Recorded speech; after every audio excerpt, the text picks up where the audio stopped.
சினிமாவில் நிறைய கடத்தல் சம்பவங்களை பார்த்துருப்பீங்க. ஆனால் ஒரு பாப்புலர் சினிமா டைரக்டரை கடத்திட்டு போய் படம் எடுக்க வச்ச கதை தான் இந்த வீடியோவோட கண்டென்ட். இது இங்கே நடந்தது இல்லை, வடகொரியாவில். இப்போ வடகொரியா அதிபர் இருக்கார் இல்லையா, கிம் ஜாங் உன், இவருடைய அப்பா காலகட்டத்தில் அவருடைய அப்பா ஒரு சினிமா பைத்தியம். அவருக்கு தன்னோட நாட்டில் யாரும் ஒழுங்காக படம் எடுக்க மாட்டேன்றாங்க, இல்லை ராவாக எடுக்கிறாங்க, ஒரு ஏஸ்தட்டிக் சென்ஸோட ஒருத்தர் சினிமா எடுக்க மாட்டேன்றாங்க அப்படின்னு ஒரு எண்ணம்.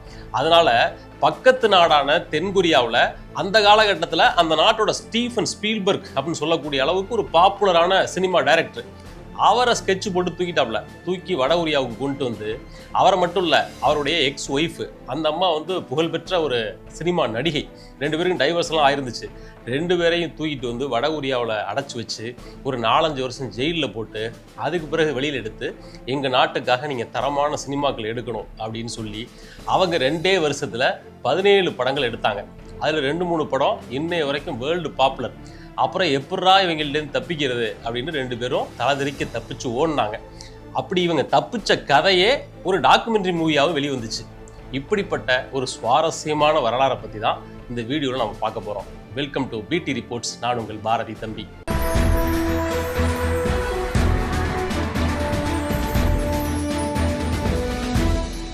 இந்த கதையோட முக்கியமான கேரக்டர் பேரு கிம் ஜாங் இல்.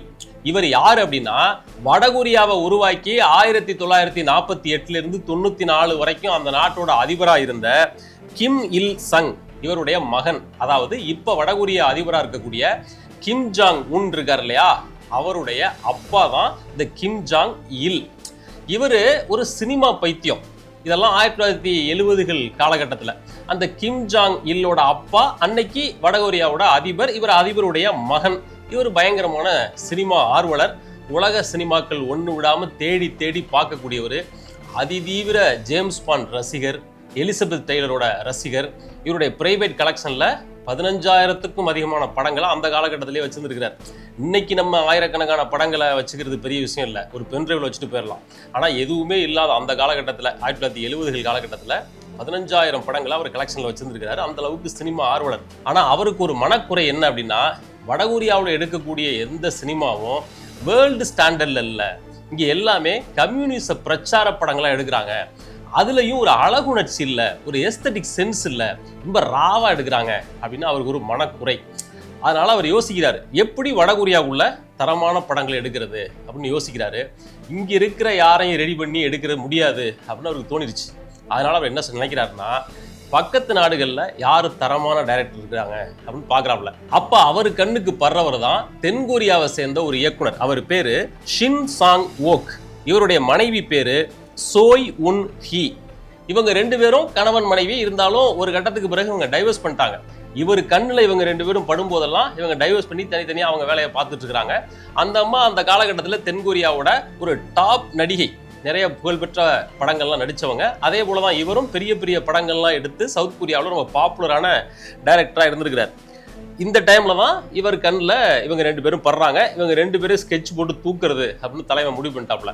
அதுக்காக என்ன பண்ணுறாருன்னா, 1978 ஜனவரி கால டைமில் அந்த நடிகை இருக்காங்க இல்லையா, சோய் உன் ஹீக், அந்த டைமில் அவங்களுக்கு பெருசாக சினிமா வாய்ப்புகள் பெருசாக அந்த டைமில் இல்லை. அந்த 1-2 வருஷத்தில் அவங்களுக்கு சினிமா வாய்ப்புகள் இல்லை, வருமானம் இல்லாமல் கொஞ்சம் கடனாளியாக இருந்திருக்காங்க. இதை இவர் ஸ்மெல் பண்ணிட்டார். இவருடைய உளவுத்துறை மூலமாக அதை ஸ்மெல் பண்ணிட்டார். இப்போ அந்த நடிகைக்கு ஒரு ஃபோனை போடுறாங்க. யாரோ ஒரு அன்னோன் பர்சன் பேசுறது போல் ஃபோனை போட்டு, நாங்கள் ஹாங்காங்லேருந்து பேசுகிறோம், உங்களுக்கு நாங்கள் ஒரு புதிய ஆப்பர்ச்சுனிட்டியை உருவாக்கி தர்றோம், ஹாங்காங்கில் ஒரு திரைப்பட நடிப்பு பயிற்சி பள்ளி ஒன்று நாங்கள் உருவாக்குறோம், நீங்கள் அங்கே வந்து அதுக்கெல்லாம் பாடம் எடுங்க, ட்ரைனிங் கொடுங்க, அந்த நடிப்பு பள்ளியை நீங்கள் நிர்வகித்து கொடுங்க, அதுக்கு உங்களுக்கு பெருந்தொகை சம்பளம் அப்படின்னு அந்த அம்மாவுக்கு ஃபோனை போட்டு ஒருத்தர் பேசுகிறார். இதெல்லாம் 1970கள் 78 இந்த காலகட்டத்தில் நடக்கிறது. இவங்களுக்கு இப்போ இருக்க இந்த இடத்துலையும் பட வாய்ப்புகள் பெருசாக இல்லை, புதுசாக ஒரு வாய்ப்பு வருது, அதை ட்ரை பண்ணி பார்ப்போமே அப்படின்னு அவங்க கிளம்பி ஹாங்காங்க்கு போகிறாங்க. அங்கே ஒரு பீச்சுக்கு அவங்கள வர வைக்கிறாங்க. அங்கே போனால் ஒருத்தர் வந்து பேசுகிறாரு. பேசிகிட்டு இருக்கும்போதே வடகொரிய உளவுத்துறை, இராணுவ அதிகாரிகள் எல்லாம் ஒரு கேங்காக வந்து இந்த அம்மாவை மடக்கி மயக்க மருந்து கொடுத்து ஒரு போட்டில் ஏற்றி கடல் வழியாக வடகொரியாவுக்கு அழைச்சிட்டு போயிடுறாங்க. அந்த அம்மா கண் விழிச்சு பார்த்தாக்க அவங்க இருக்கிற இடம் வடகொரியா. அவங்கள வெல்கம் பண்ணது யார் அப்படின்னாக்க அந்த கிம் ஜாங் இல், அந்த அதிபரோட மகன் இருக்கார் இல்லையா, சினிமா பைத்தியம், அவர் தான். வாங்க எங்கள் நாட்டுக்கு அப்படின்னு வரவேற்று எங்க நாட்டுக்காக நீங்க இந்த மாதிரி படம்லாம் எடுத்து கொடுக்கணும் அப்படின்னு இந்த எதுக்காக கடத்தினாரோ அந்த விஷயத்த சொல்றாரு. அந்த அம்மாவுக்கு ஒன்றும் புரியல. எதுக்காக இப்படி கடத்திட்டு வந்திருக்கீங்க, கடத்திட்டு வந்து படம் நடிச்சு கொடுக்கணும் அப்படின்னு சொன்னா என்ன அர்த்தம் அப்படின்னு போல குழம்பி போய் அந்த அம்மா பார்க்குறாங்க. ஒரு பக்கம் இந்த அம்மாவை கடத்தின விஷயம் தென்கொரியாவுக்குள்ள பரபரப்பாகுது. என்ன இருந்தாலும் அவங்க அந்த நாட்டில் ரொம்ப ரொம்ப பாப்புலரான நடிகை. ஒரு நடிகையை காணும் கடத்திட்டாங்க அப்படின்னாக்கா அந்த நாட்டுக்குள்ளே பரபரப்பாகும் இல்லையா, ஆப்வியஸ்லி. அதனால் பத்திரிகைகள் எல்லாம் அதை பற்றி பேசுகிறாங்க. அந்த அம்மாவுடைய கணவர் சின் சாங் ஓக், அந்த டைரக்டர் இருக்கார் இல்லையா, அவர் அவங்கள டைவர்ஸ் பண்ணிட்டாரு. இருந்தாலும் கூட அவங்க மேலே இவருக்கு ஒரு சாஃப்ட் கார்னர் இருக்குது. இன்னொரு பக்கம் அவங்களை கடத்திட்டாங்க. இப்போ கடத்தி ஊரெல்லாம் அதை பற்றி பேசும்போது ஆப்வியஸ்லி இவங்கள்ட்டையும் வந்து மீடியாக்கள் கேட்குறாங்க, இவர்கிட்டையும் கேட்குறாங்க, என்ன ஏது எங்கே போயிருக்காங்க உங்களுக்கு தெரியுமா அப்படின்னா இவருக்கு உண்மையிலேயே தெரியல. இவர் ஒரு பக்கம் தேடி அலைகிறாரு. தென்கொரிய அரசாங்க அதிகாரிகள் மீடியாக்கள் ஒரு பக்கம் அந்த அம்மாவை தேடுறாங்க. யாருக்கும் எதுவும் தெரியல. ஒரு 5-6 மாசத்துக்கு பிறகு இவருக்கு ஒரு தகவல் கிடைக்குது. என்னன்னா கடைசியா அந்த அம்மா வந்து ஹாங்காங்க்கு போயிருக்கிறாங்க அப்படின்ற தகவல் இவருக்கு கிடைக்குது, இந்த இயக்குனருக்கு கிடைக்குது. இவர் தன்னுடைய முன்னாள் மனைவியை தேடி ஹாங்காங்க்கு போறார். ஆக்சுவலா அது இவருக்கு வைக்கப்பட்ட ட்ராப். அது புரியாம இவர் நேரா கிளம்பி ஹாங்காங் போறாரு. அங்க கோழி அமுக்கிற மாதிரி இவரையும் அமுக்கி வடகொரியாவுக்கு கடத்தி கொண்டு போயிடுறாங்க. அங்க இவரை வெல்கம் பண்ணவர் அந்த கிம் ஜாங் இல். இவரை கூப்பிட்டு என்ன நோக்கத்துக்காக கடத்திருக்கோம் அப்படின்லாம் எக்ஸ்பிளைன் பண்றாரு. அவருக்கு தலை குழம்பி போகுது. இப்படியெல்லாம் எந்த ஊர்லயாச்சும் நடக்குமா? ஒரு டைரக்டரை கடத்திட்டு வந்து எங்க நாட்டுக்காக நீ சினிமா எடுத்து கொடு அப்படின்னு எந்த நாட்டிலையும் சொல்லுவாங்களா, இவங்க இப்படி சொல்றாங்க இல்லையா அப்படின்னு சொல்லி ரொம்ப குழம்பி போறாரு. இன்னொரு பக்கம் வடகொரியாவுக்கும் தென்கொரியாவுக்கும் இடையில ஒரு தீராத பகை இருக்கு, எல்லாருக்கும் தெரியும்.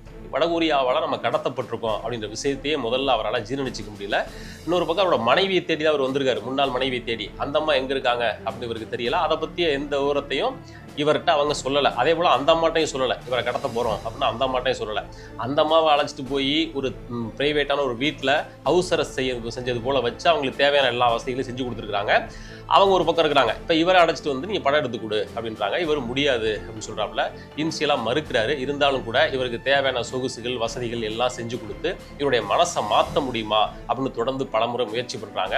ஆனால் இவர் எப்படியாவது அங்கிருந்து தப்பிச்சு போகிறதுக்கு வழி இருக்கா அப்படின்னு பார்க்குறாப்புல. 2 தடவை அப்படி தப்பிக்கிறதுக்கான முயற்சியையும் இவர் பண்ணியிருக்கிறாரு. ஒரு காரோட டிக்கில ஏறி கிளம்பி ஆல்மோஸ்ட் தப்பிச்சு அந்த வடகொரிய எல்லைக்கே அவர் போன பிறகு இராணுவத்தால் பிடிக்கப்பட்டார். இன்னொரு தடவை அதே போல எல்லை வரைக்கும் கிட்டத்தட்ட போய் ராணுவம் பிடிச்சிருச்சு. இந்த 2 சம்பவத்துக்கு பிறகு கடுப்பான அந்த கிம் ஜாங் இல் இவரை பிடிச்சி ஜெயிலில் போடுங்கடா அப்படின்ட்டாப்புல இவரை பிடிச்சி ஜெயிலையும் போட்டாங்க. ஒரு பக்கம் அந்த அம்மா வெளில இருக்கிறாங்க, ஒரு அவசர செய்யப்பட்ட நிலையில் இருக்கிறாங்க. இவரை பிடிச்சி ஜெயிலில் போட்டு மிக கொடூரமான சித்திரவதை, பயங்கரமாக வேலை வாங்குறது, ஒரே இடத்துல மணிக்கணக்கில் உட்காந்துக்கணும் அப்படி நிர்பந்திக்கிறது, சாப்பாடெல்லாம் ரொம்ப ரொம்ப சொற்பமான சாப்பாடு, தரமில்லாத சாப்பாடு, சோளம், காஞ்சு போன புல் இதெல்லாம் கொடுத்து சாப்பிட சொல்லியிருக்காங்க. வருஷக்கணக்கில் இதுதான் அவருக்கு சாப்பாடு. அவர் தென்கொரியாவோட ஸ்டீஃபன் ஸ்பீல்பர்க் போல புகழ்பெற்ற ஒரு டைரக்டர், அந்த ஊரில் அவ்வளவு பாப்புலரான விஐபி. அவரை பிடிச்சிட்டு வந்து ஜெயிலில் போட்டு இந்த மாதிரி சோளம் புல் இதெல்லாம் கொடுத்து சாப்பிட சொல்லி ஒரு 4 வருஷம் தொடர் சித்திரவதை. பேரலா அந்த பக்கம் வெளியில் இருக்காங்க இல்லையா, சோய் அந்த நடிகை இருக்காங்களே, அவங்கள இந்த கிம் ஜாங் இல் அடிக்கடி போய் மீட் பண்ணுறது, அவங்களுக்கு உலக அளவில் பாப்புலரான திரைப்படங்களை போட்டு விட்டு வாங்க சேர்ந்து பார்ப்போம் அப்படின்னு சொல்லி நடிகை கூட சேர்ந்து படம் பார்க்குறது, அந்த படத்தை பற்றி டிஸ்கஸ் பண்ணுறது, இது போல தான் வடகொரியாவுக்காக நீங்கள் படம் நடிச்சு கொடுக்கணும் அப்படின்னு அவங்கள்ட்ட சொல்கிறது ரொம்ப வியர்டாக இருக்குது இது. ஆனால் இப்படி தான் அந்த காலகட்டத்தில் நடந்திருக்கு. ஸோ அந்த பக்கம் அந்த அம்மாவை பிரெயின் வாஷ் பண்ணுற வேலை, இந்த பக்கம் இவரை பிடிச்சி ஜெயிலில் போட்டு இவரை சித்திரவதை பண்ணி ஒரு மனச்சிதைவுக்கு உள்ளாக்கி வேற வழி இல்லைங்க நான் படம் எடுத்து தந்துடுறேன் என்னை விட்டுருங்க அப்படின்னு அவர் வாயாலேயே சொல்ல வைக்கிற அளவுக்கு அவரை ஜெயிலுக்குள்ள வச்சு டார்ச்சர் பண்ணியிருக்காங்க. இப்படியே ஒரு 5 வருஷம் போகுது. 5வது வருஷத்தோட முடிவில் 1983 அந்த கிம் ஜாங் இல் ஒரு பார்ட்டிக்கு அரேஞ்ச் பண்றாப்புல. அந்த பார்ட்டிக்கு அந்த நடிகை சோய் இருக்காங்க இல்லையா, அவங்களையும் கூப்பிட்டு வர்றாங்க. அதே போல சிறையிலிருந்து இந்த இயக்குனர் இவரையும் கூட்டிட்டு வர்றாங்க. அந்த பார்ட்டியில வச்சுதான் அந்த நடிகையும் இயக்குனரும் ஒருத்தர் மீட் பண்ணிக்கிறாங்க. இங்கே தான் முதல் முறையாக 2 பேரும் சந்திக்கிறாங்க 5 வருஷத்துக்கு பிறகு. இவருடைய பெர்செப்ஷன்லாம் அந்த அம்மா எங்கே இருக்காங்க அப்படின்னே தெரியல. அவர் தேடி போனது ஹாங்காங்க்கு. அவங்க வடகொரியாவில் இருக்காங்க அப்படின்ற தகவலே இவருக்கு தெரியாது. அந்த அம்மாவை பொறுத்தவரையிலும் இவரை வடகொரியா தன்னுடைய கட்டுப்பாட்டில் எடுத்திருக்கு அப்படின்ற அளவுக்கு அவங்களுக்கு கன்வே பண்ணப்பட்டிருக்கு. ஏன்னா ஏற்கனவே நீங்கள் அவர் என்ன பண்ணீங்க, என்னாச்சு ஏதாச்சு அப்படின்னு அந்த அம்மா விசாரிக்கும் போதெல்லாம் உங்களை நாங்கள் ரிலீஸ் பண்ணணும்னா அவர் வரட்டும், அவர் எங்களுக்காக படம் எடுத்து கொடுக்கட்டும் அப்படின்றது போல மேலிருந்து வாரியாக சொல்லி வச்சிருக்காங்க. அவரை நாங்கள் கடத்திட்டோம், ஜெயிலில் தான் வச்சிருக்கோன்ற தகவலை அந்த அம்மாட்ட சொல்லலை. இப்போ தான் முதல் முறையாக நேருக்கு நேராக 2 பேரும் சந்திக்கிறாங்க. அந்த பார்ட்டியில் வச்சு 2 பேருக்கும் பயங்கர அதிர்ச்சி, கட்டி பிடிச்சிக்கிறாங்க, கண்ணீர் விடுறாங்க. இப்போ ஃபைனலி அந்த கிம் ஜாங் இல் தன்னுடைய அந்த அக்ரிமெண்ட்டை அறிவிக்கிறாப்புல, ஒரு டீல் உங்களுக்கு கொடுக்குறாரு. இங்கே பாருங்க, நீங்கள் 2 பேரும் தென்கொரியாவில் பாப்புலரான சினிமாக்காரங்க, நீங்கள் மிகப்பெரிய டைரக்டர், நீங்கள் மிகப்பெரிய நடிகை. 2 பேரும் நீங்கள் தனிப்பட்ட வாழ்க்கையில் ஒன்றா இணைஞ்சு வாழ்ந்தீங்க, கணவன் மனைவியாக இருந்தீங்க, டைவர்ஸ் பண்ணிட்டீங்க, இதெல்லாம் எங்களுக்கு தெரியும். ஆனால் இப்போது எங்களுக்காக நீங்கள் 2 பேரும் மறுபடியும் திருமணம் பண்ணிக்கணும். திருமணம் பண்ணிக்கிட்டு வடகொரியாவுக்காக தரமான திரைப்படங்களை எடுத்து கொடுக்கணும் அப்படின்னு ஒரு டீல் பேசுகிறாரு. இவங்களுக்கு அதை ஏற்றுக்கிறத தவிர வேறு வழி இல்லாத நிலைமை. ஒத்துக்கிறாங்க. சரி, ஓகே, நாங்கள் நீங்கள் என்ன சொல்கிறீங்களோ செய்கிறோம் அப்படின்னு ஒத்துக்கிறாங்க. அந்த கிம் ஜாங் இல்லே முன்னாடி நின்று 2 பேருக்கும் கல்யாணம்லாம் பண்ணி வைக்கிறாப்புல. கல்யாணம் பண்ணி கொடுத்து தனியாக அலுவலகம் போட்டு கொடுத்து, நீங்கள் கதை விவாதம் பண்ணுங்கள், உங்கள் கதையை ஷூட் பண்ணுறதுக்கு உங்களுக்கு என்னென்ன வசதிகள்லாம் வேணுமோ எல்லாத்தையும் செஞ்சு கொடுக்குறோம் அப்படின்னு சொல்லி ஏராளமான வசதிகளை செஞ்சு கொடுக்குறாங்க. எந்த அளவுக்கு வசதி அப்படின்னா, அவருடைய சினிமாவை ஷூட் பண்ணுறதுக்கு சண்டை காட்சிக்கு ஏதோ ஒரு ஆயுதம் வேணும், ஏதோ ஒரு துப்பாக்கி வேணும் அப்படின்னு வச்சுக்கோங்களேன், ரியலான துப்பாக்கியே கொண்டு வந்து கொடுக்கறது, இராணுவ பீரங்கி டாங்கிகளே கொண்டு வந்து ஷூட்டிங்க்கு இறக்குறது, வடகொரிய இராணுவத்துக்கு சொந்தமானதை இறக்கி இதையே ஷூட்டிங் யூஸ் பண்ணுங்க அப்படின்னு சொல்றது, இராணுவம்னா ஒரிஜினல் இராணுவமே கொண்டு வந்து இறக்குறது, இந்த அளவுக்கு அரசாங்கமே எல்லாத்தையும் இறக்கி நீங்க படம் எடுங்க அப்படின்னு சொல்றது. என்ன இருந்தாலும் இவர் அதிபரோட மகன்ல, பின்னாடி இவருமே அதிபராக இருந்தார் அந்த நாட்டுக்கு. ஸோ எல்லா வசதிகளையும் இறக்கி கொடுத்து நீங்க படம் எடுங்க அப்படின்னு 2 பேரும் இறக்கி விட்டாங்க. 2 வருஷத்துல 17 படங்கள் அடுத்தடுத்து 2 பேரும் சேர்ந்து எடுத்தாங்க. 2 வருஷத்துல 17 படங்கள், 24 மாசம்தான் 17 படங்கள் எடுத்திருக்கிறாங்க. அதுல பல படங்கள் இப்போ வரைக்குமே பயங்கர பாப்புலர்.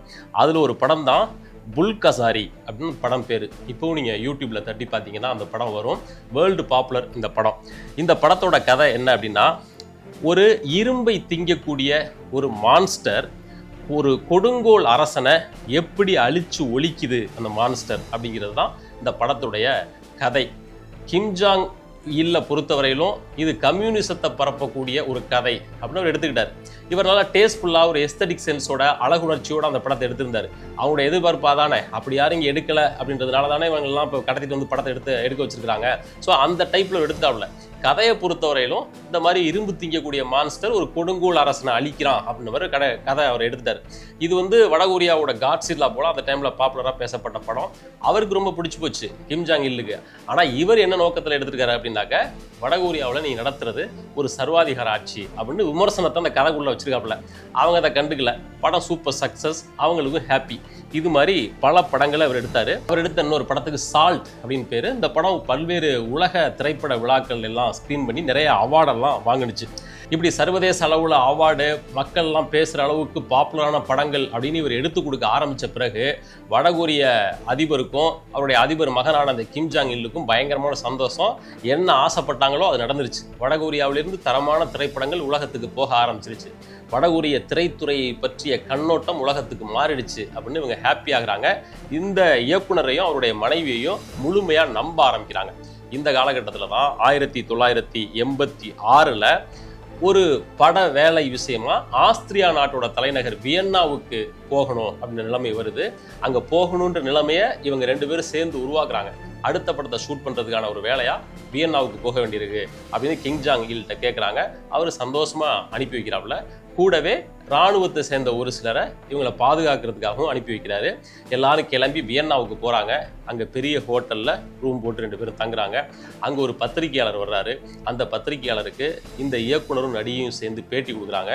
இந்த டைமில் பாதுகாப்புக்கு வந்திருந்த அந்த இராணுவ அதிகாரிகள் அங்கே உட்காந்து சாப்பிட்டுட்டு இருக்காங்க. அந்த கேப்பை பயன்படுத்திக்கிட்ட இந்த 2 பேரும் அப்படியே சாப்பிட்டதை போட்டபடி வெளில கிளம்பி எஸ்கேப் ஆகி ஹோட்டலை விட்டு தடன்னு ஓடுறாங்க. வாசலில் ஒரு டாக்ஸி நிற்கிது. அப்படியே ஒரு ஹாலிவுட் படம் போல் டக்குன்னு வந்து டாக்ஸியில் ஏறி எடுங்கன்னு சொல்லி காரை கிளப்பி வேகமாக போகிறாங்க. உஷாரான இராணுவம் பின்னாடி இன்னொரு காரில் துரத்துது. ஒரு சேசிங் போகுது. நேராக கிளம்பி போய் வியன்னாவில் இருக்கக்கூடிய அமெரிக்க தூதரகத்துக்குள்ளே 2 பேரும் போயிடுறாங்க. வாசல் வரைக்கும் வந்த இந்த இராணுவ டீம் உள்ளே போக முடியாமல் வெளியே நின்ட்டாங்க. 2 பேரும் யூஎஸ் எம்பசிக்குள்ளே உள்ளே போயிட்டாங்க. உள்ளே போய் தஞ்சம் அடைஞ்சிட்டாங்க. இவங்களால அதுக்கு மேலே போக முடியல. கிட்டத்தட்ட 8 வருஷ காலம் தென்கொரியாவிலிருந்து கடத்தி வரப்பட்டு வடகொரிய அரசாங்கத்தோட கட்டுப்பாட்டில் இருந்த இந்த 2 பேரும் 8 வருஷத்துக்கு பிறகு அமெரிக்க எம்பசிக்குள்ளே புகுந்து உயிர் தப்புனாங்க. தங்களுடைய சுதந்திரத்தை மீண்டும் பெற்றார்கள். அப்படியே இவங்க கிளம்பி அமெரிக்காவுக்கு போனாங்க. அமெரிக்காவோட லாஸ் ஏஞ்சல்ஸ் நகரத்துல அங்க ஒரு சில வருஷங்கள் வாழ்ந்தாங்க. அமெரிக்க அரசு இவங்களுக்கு பாதுகாப்பு கொடுத்துச்சு. இந்த இயக்குனர் ஷின் இருக்கார் இல்லையா, அமெரிக்காவுக்கு போன பிறகு தன்னோட பேரை மாத்திக்கிட்டு அங்க ஒரு சில திரைப்படங்களை எடுத்தாரு. அப்புறம் ஒரு 7-8 வருஷம் அங்க இருந்த பிறகு 2 பேரும் சேர்ந்து மறுபடியும் அவங்களுடைய சொந்த நாடான தென்கொரியாவுக்கு போனாங்க. இவங்களோட கதை எல்லாம் மீடியாவில் வெளியாகி இவங்களுக்கு பாப்புலரான ஒரு இமேஜை கொடுத்துச்சு. மக்கள்லாம் பயங்கரமாக அவங்களை வரவேற்றாங்க.